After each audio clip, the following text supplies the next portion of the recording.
Olá, eu sou Lucinéia Ferreira e hoje eu trago uma reflexão sobre o pensamento do filósofo Friedrich Nietzsche, ou mais popularmente conhecido como Nietzsche, né? Eu já falei sobre ele aqui algumas vezes, mas o Nietzsche é um filósofo que viveu no século XIX e ele refletiu sobre muitos temas que norteiam a existência humana, e esses temas que ele elaborou, eles podem nos ajudar a pensar a nossa vida hoje. Como eu sempre vou divagando e, hoje eu fiz um roteiro para falar um pouco de uma forma bem assim, a grosso modo, sobre o pensamento do Nietzsche. E por que eu trago esse tipo de reflexão aqui? Porque eu acho que é um consenso o fato de que nós vivemos uma época bastante desafiadora, né? Hoje nós temos que lidar com muitas questões que até cerca de 20 anos aí, 25 anos atrás, era muito diferente, né? Então houve um processo de mudança muito radical, né, para os seres humanos hoje. E isso tem trazido consequências do ponto de vista da saúde mental, do ponto de vista psicológico, de várias questões aí da vida humana, que têm sido bastante complexos, né? Na vida, na educação, em vários setores aí da sociedade. E uma coisa que me parece bastante que precisa ser pensada, né? Uma questão que precisamos refletir sobre ela, é o uso das redes sociais em excesso, da tecnologia, né? Hoje em dia, os vídeos aí tem 1 minuto, se tiverem um pouco mais de 1 minuto, as pessoas não assistem, né? Não generalizando, mas a tendência é essa, né? As músicas cada vez menos elaboradas, sempre coisas que exigem um mínimo de reflexão, de senso crítico, de esforço intelectual. Então, eu acho que quando nós estudamos um autor como Nietzsche e pegamos esse pensamento, esse tipo de reflexão, para que isso norteie a nossa vida, a gente fica em vantagem sobre as outras pessoas, não assim do ponto de vista de que um é superior ao outro, mas nós construímos a nossa história de uma forma muito mais profunda, né? Porque a tendência da cultura hoje é que tudo seja muito superficial. E o problema disso é que cada vez mais as pessoas estão ansiosas, insatisfeitas, infelizes, né? Então, o Nietzsche é um autor que pode nos ajudar a pensar muito nesse sentido. Eu vou trazer hoje um pouco assim do pensamento do ponto de vista geral do Nietzsche, tá? Ele tem algumas formas de pensar que foram, digamos assim, mudando, amadurecendo ao longo da vida dele, né? Porque da mesma forma que nós amadurecemos, os autores também amadurecem o seu pensamento. Então, a primeira fase ele pensava de uma forma, depois uma outra fase ele pensava um pouco diferente, e a gente pode, digamos assim, dividir o pensamento dele para pensar de uma forma didática em 3 fases. Eu gosto sempre de pensar a partir do pensamento mais maduro do Nietzsche, da terceira fase. Mas não tem como pensar também de uma forma tão assim dividida, né? Então a gente uma hora vai lá no pensamento mais amadurecido, depois a gente vai para o pensamento do jovem Nietzsche e assim por diante. Mas eu vou trazer aqui algumas coisas para a gente pensar a partir desse pensamento mais amadurecido dele, que é o que eu acho que mais contribui para a nossa vida hoje. Então eu vou começar falando, né, já retomando apenas, que o Nietzsche é um filósofo alemão que viveu na segunda metade do século XIX, e ele pensou muitas questões que vão contribuir para a nossa vida hoje. Eu sempre digo que a filosofia, ela não é uma coisa que deva ser utilitarista. O pensamento não deve ser utilitarista, né?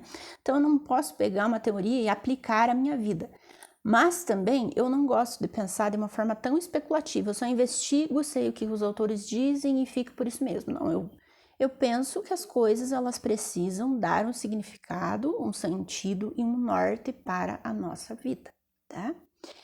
E ao longo da história da filosofia, pode-se dizer que os pensadores eles sempre buscaram um aperfeiçoamento da verdade. É como se os filósofos buscassem sempre uma verdade que fosse mais verdadeira, mais refinada.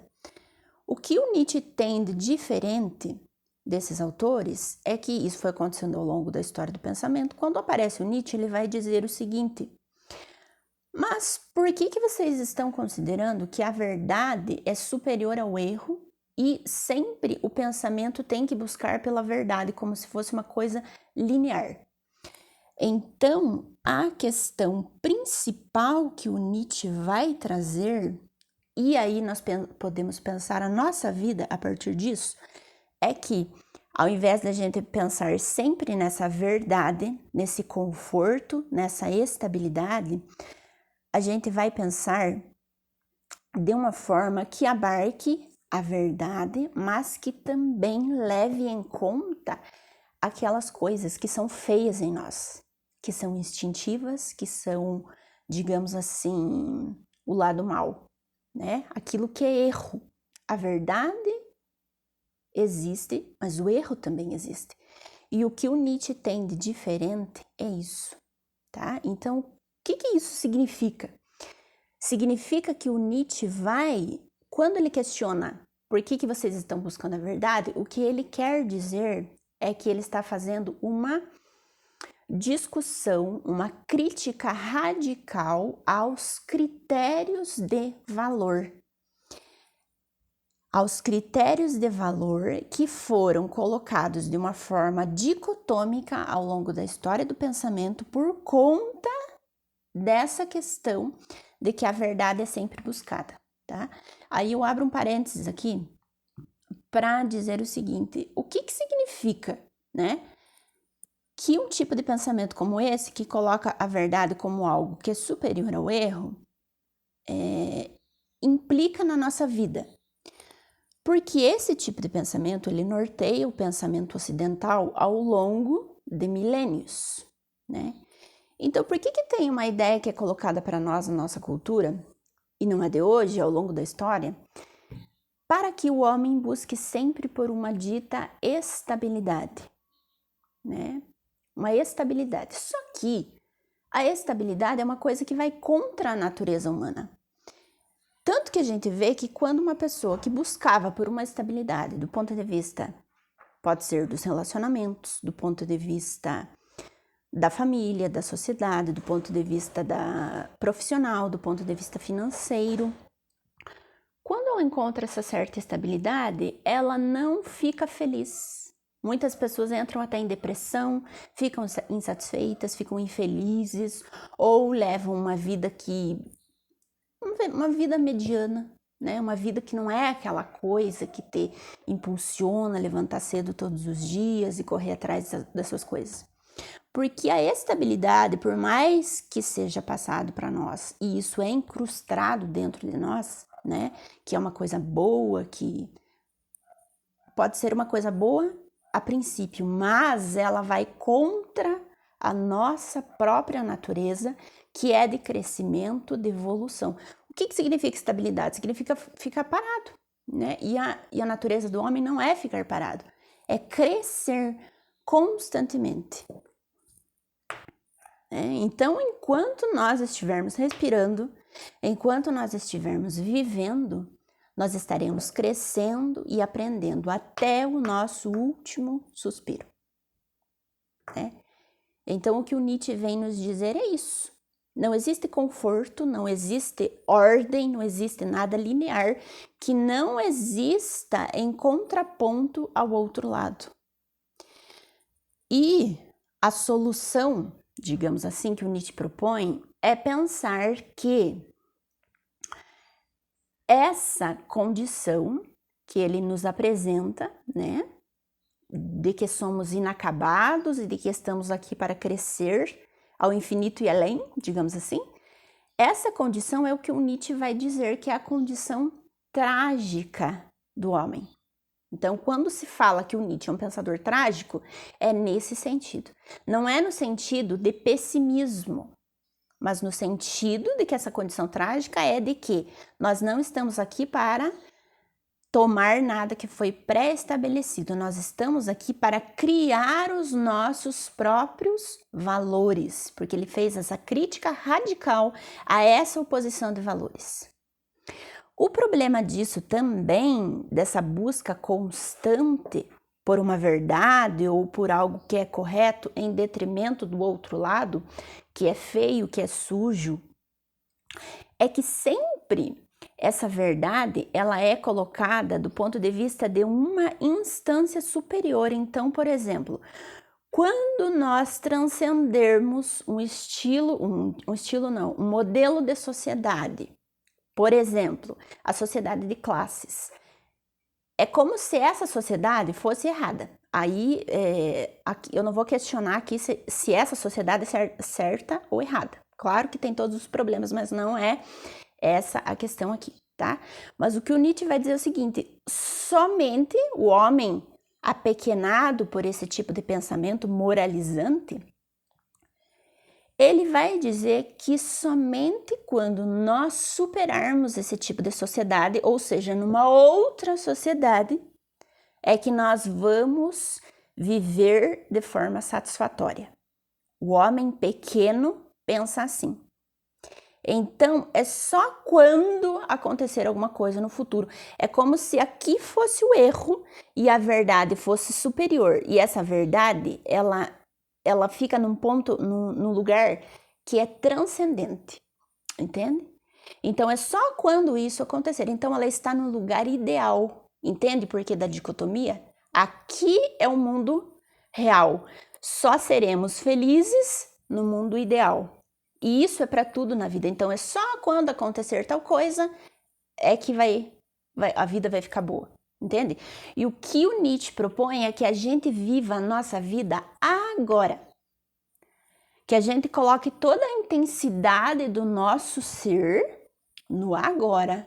Construa valores a partir do que nós temos agora. Não interessa se você acredita em coisas transcendentes. Isso é uma questão particular de cada um.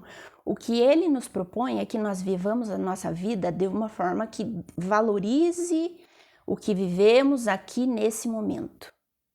E não que a gente suprima isso aqui em nome de algo que está além daqui.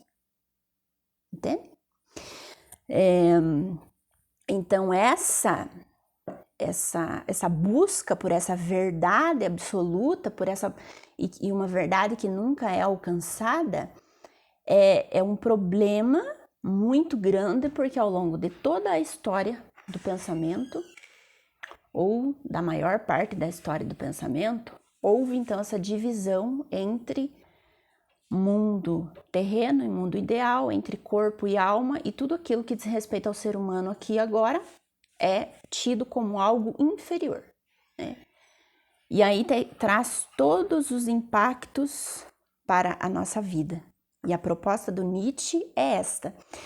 E existem muitas outras questões que a gente pode pensar a partir do pensamento do Nietzsche, mas eu vou trazer isso aqui hoje, né? Quando ele reinterpreta essa oposição de valores e diz que isso não deve existir, ele traz para nós uma noção importantíssima do pensamento dele, que é o ensinamento do eterno retorno. Quando ele diz para você o seguinte: viva a sua vida de uma forma que, se ela fosse se repetir eternamente, você ficaria contente com isso. Então, eu estou nesse momento aqui, agora, gravando esse vídeo. Para mim, seria um fardo que esse momento se repetisse eternamente? Ou isso seria uma bênção? Quando eu penso do ponto de vista de quem busca só a verdade, de quem quer estabilidade, isso pode ser um fardo. né? É uma coisa pequena, é uma coisa que não, sabe, que não tem graça, que não tem sentido, que não tem. Agora, quando eu estou em busca de constante crescimento, eu vou considerar que é uma bênção. Hoje eu gravo um vídeo, amanhã eu gravo outro e depois eu faço outra coisa e eu estou buscando sempre crescer. Agora, quando eu já estou estável, quando eu tenho estabilidade, para que eu vou fazer alguma coisa? Para que eu vou criar algo? Para que eu vou buscar criar valores? Para quê? Entende? Então, o pensamento do Nietzsche, ele é muito importante nesse sentido para ajudar a pensar a nossa vida hoje de uma forma profunda, de uma forma que me eleve, de uma forma que me faça crescer, que me faça superar. Porque eu acredito piamente, eu acredito muito que nós estamos aqui nesse mundo para crescer constantemente, né? Eu não vejo que nós estamos aqui para nascer, viver, ter uma vida mediana, como todo mundo. Para que a gente está aqui, né? Se não é para criar a nossa própria vida. Se a gente pensar que tudo já está pré-estabelecido, o que nós estamos fazendo aqui? Né? Só para finalizar, então, tem até um livro do Nietzsche, né? O título de um livro e uma ideia, que é Além do Bem e do Mal. Isso também, às vezes, é um pouco interpretado de uma forma equivocada, que é o seguinte: quando Nietzsche propõe essa superação dessas dicotomias de valor, né? Essa crítica radical, essa oposição de valores, ele nos propõe que a gente faça isso para além do bem e do mal, que a gente crie a nossa vida para além do bem e do mal. Não é no sentido de que eu vou passar por cima das outras pessoas, porque aquilo que eu acredito, eu vou considerar que isso está além do bem e do mal nesse sentido. Mas eu vou criar para além do bem e do mal, porque eu não vou levar em conta o critério de que aquilo que é linear, daquilo que é estável, ou seja, do bem, isso não é superior ao que é tido como mal, que é esse lado feio do ser humano, né? E de onde que o Nietzsche tirou isso? De onde que ele pensou essa questão? Para o Nietzsche, quem deu, digamos, início a esse pensamento lógico, racional, foi o Sócrates, né? O aparecimento da figura do Sócrates é um marco, né? Tido como um marco para o pensamento do Nietzsche. Aí, a partir do aparecimento da figura do Sócrates, houve essa tendência, né, que vem até hoje, né? Primeiro na filosofia clássica, depois na ciência moderna, em algumas religiões, né? Sempre essa dicotomia entre bem e mal, verdade e erro, né? Bonito e feio. Mas o Nietzsche retoma aqueles gregos pré-socráticos, os gregos arcaicos que vieram antes do Sócrates, porque para ele esses pensadores, eles sabiam lidar com a vida em toda a sua inteireza, né?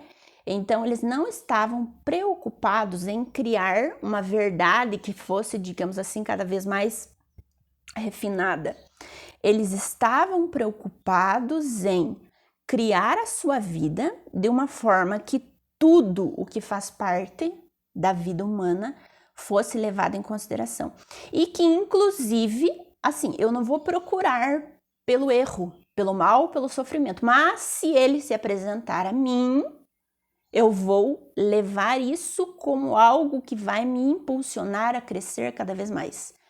Então, eu vou construir a minha vida como uma obra de arte. Eu vou pegar aquilo que é ruim, que aconteceu, e vou criar algo bom a partir disso. Esse era o pensamento pré-socrático e que aí o Nietzsche vai retomar a partir dessa crítica e dessa proposta da superação desses valores dicotômicos, né? Então, eu sou apaixonada por esse pensamento e eu acho que isso contribui muito para a nossa vida hoje, né? Porque, como eu falei, a tendência é que a gente fique acomodado, que a gente fique pequeno, que a gente fique distraído, né? E o pensamento, essa coisa que faz com que a gente se esforce, com que a gente cresça, isso está cada vez mais desvalorizado, né? Então a gente precisa retomar isso, né?